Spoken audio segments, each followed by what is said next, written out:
Assalamualaikum warahmatullahi wabarakatuh. Perkenalkan, nama saya Nurul Hidayati dengan NIM D1D021030 dari Prodi Kehutanan Fakultas Pertanian Universitas Jambi.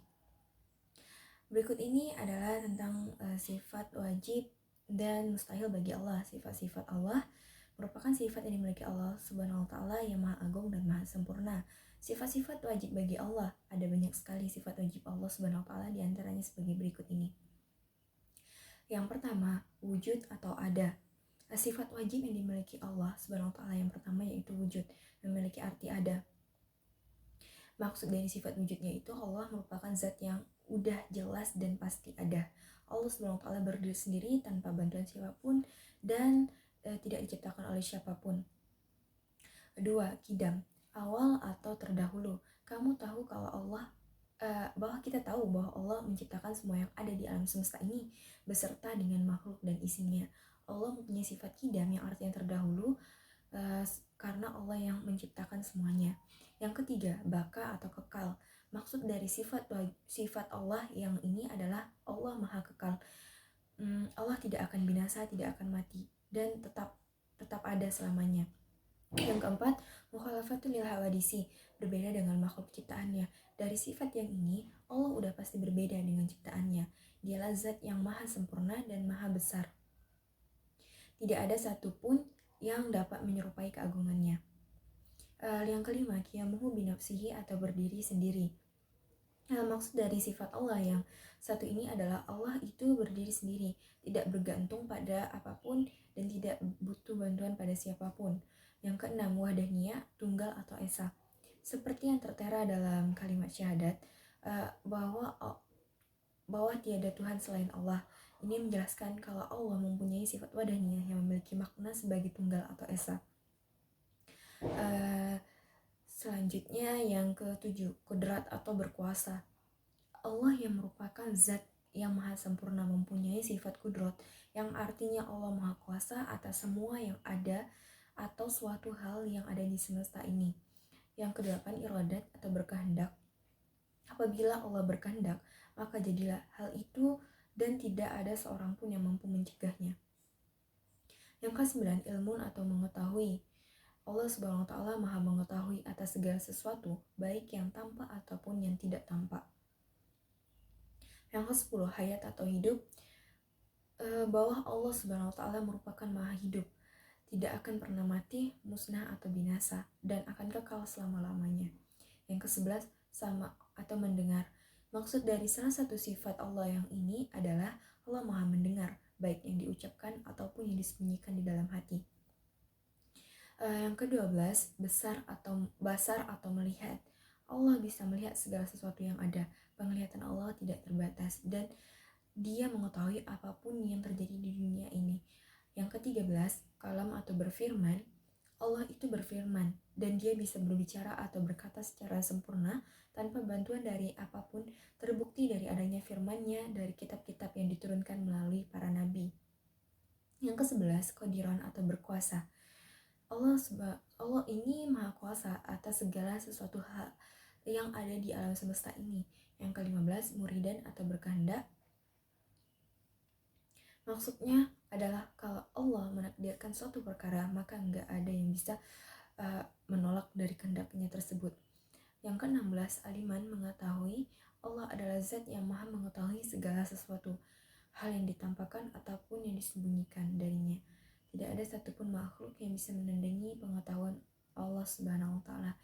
Yang ke-17, hayyan atau hidup. Dari sifat Allah yang satu ini dimaksudkan bahwa Allah adalah zat yang hidup dan tidak akan pernah mati atau tidur ataupun lengah sedikit pun. Yang ke-18, sami'an atau mendengar. Maksud dari sifat ini adalah Allah selalu mendengar pembicaraan manusia, permintaan ataupun doa hambanya. Yang ke-19, basiran atau melihat. Keadaan Allah yang melihat tiap-tiap mewujudan atau benda yang ada. Allah selalu melihat gerak-gerik setiap manusia atau insan yang berbuat baik ataupun yang tidak baik. Yang ke-20, mutakaliman, berfirman atau berkata-kata. Sama dengan kalam, mutakaliman juga berarti berfirman. Firman Allah terwujud melalui kitab-kitab suci yang diturunkan melalui para nabi. sifat mustahil bagi Allah, yang pertama, sifat mustahil Allah merupakan sifat yang gak mungkin ada atau kebalikan dari sifat wajib Allah. Nah, berikut ini adalah beberapa sifat mustahil Allah, yaitu yang pertama, Adam. Sifat mustahil yang pertama adalah Adam, yang artinya adalah tiada. Sifat ini kebalikan dari sifat wajib wujud yang artinya ada. Yang kedua, hudus. Sifat hudus yang artinya bisa diperbaharui atau ada yang mendahului. Tentu sifat ini jadi kebalikan atau lawan dari kidam, karena Allah merupakan sang pencipta alam semesta beserta isinya. Yang ketiga, fana.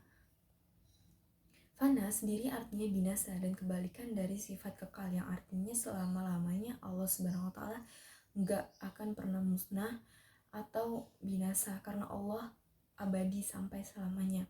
4. Mumatalatahu lil hawadihi. Sifat mustahil ini mempunyai arti menyerupai makhluknya. Tentu hal ini berseberangan dengan sifat wajib Allah. Lalu yang selanjutnya adalah sifat qiyamuhu bighairi. Arti dari sifat mustahil yang ini adalah berdiri dengan yang lain. Sedangkan sifat ini berkebalikan dengan yang sifat wajib Allah. Karena Allah tidak butuh bantuan siapapun untuk ia berdiri. Yang keenam, ta'adud. Sifat ta'adud yang artinya lebih dari satu, berkebalikan dari yang artinya esa atau tunggal. Allah Subhanahu wa taala itu Maha Esa dan tidak punya sekutu dan tidak beranak dan diperanakan. Yang ketujuh, ajizun. Ajizun sendiri artinya lemah, yang merupakan lawan dari kudrat dengan arti berkuasa. Allah nggak mungkin lemah karena Allah Subhanahu wa taala berkuasa atas segala sesuatu. Yang kedelapan, karaha. Karaha atau terpaksa, yang berkebalikan dengan sifat-sifat Allah yang berkehendak atas segala sesuatu. Yang kesembilan, jahlun. Jahlun atau bodoh bukan menjadi sifat Allah, karena Allah maha sempurna dan Allah menciptakan alam semesta beserta isinya. Yang ke-10, mautun. Allah Subhanahu wa taala nggak mungkin mempunyai sifat maut, karena Allah nggak akan mati dan Allah tuh akan kekal selamanya. Yang ke-11, syamamun. Allah Subhanahu wa taala nggak akan tuli dan Allah Subhanahu wa taala merupakan maha pendengar segala sesuatu yang ada di alam semesta ini. Berikutnya 12, ama. Ama atau buta merupakan kebalikan dari sifat Allah yang maha melihat, ataupun juga baik itu yang tampak ataupun yang disembunyikan. 13, bakamum. Allah Subhanahu wa taala tidak mempunyai sifat bisu, karena Allah maha berfirman dengan sempurna dan terbukti dengan menciptakan kitab suci melalui para nabi. Yang ke-14, kaunuhu ajizan. Allah Subhanahu wa taala tidak mungkin lemah, karena Allah sang maha pencipta dari alam semesta dan seisinya, serta mempunyai kuasa atas segala hal di dunia ini. Yang ke-15, kaunuhu karihan. Allah Subhanahu wa taala bukan zat yang terpaksa, karena Allah maha berkehendak atas segala sesuatu dan tidak ada seorang pun yang bisa mencegahnya. Yang ke-16, kaunuhu jahilan.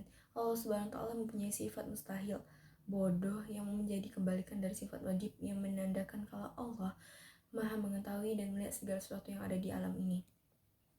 Yang ke-17, kaunuhu mayyitan. Allah Subhanahu wa taala tidak mungkin mati, karena Allah akan kekal dan abadi sampai kapanpun. Yang selanjutnya adalah sifat yang ke-18, kaunuhu asama. Allah Subhanahu wa taala tidak mempunyai sifat tuli, karena Allah Subhanahu wa taala maha mendengar dan pendengarannya tidak terbatas dan meliputi segala hal. Yang ke-19, kaunuhu ama. Sifat mustahil yang artinya buta ini berkebalikan dengan sifat wajib Allah yang maha sempurna dan dengan penglihatannya. Yang ke-20, kaunuhu abkama. Tidak mungkin Allah mempunyai sifat bisu, karena Allah Subhanahu wa taala berfirman dengan kata-kata yang sempurna dan udah tertuang dalam kitab sucinya. Sekian video dari saya tentang sifat wajib dan mustahil bagi Allah. Semoga dapat bermanfaat bagi kita semua. Jika ada kesalahan, saya mohon maaf. Saya akhiri. Wassalamualaikum warahmatullahi wabarakatuh.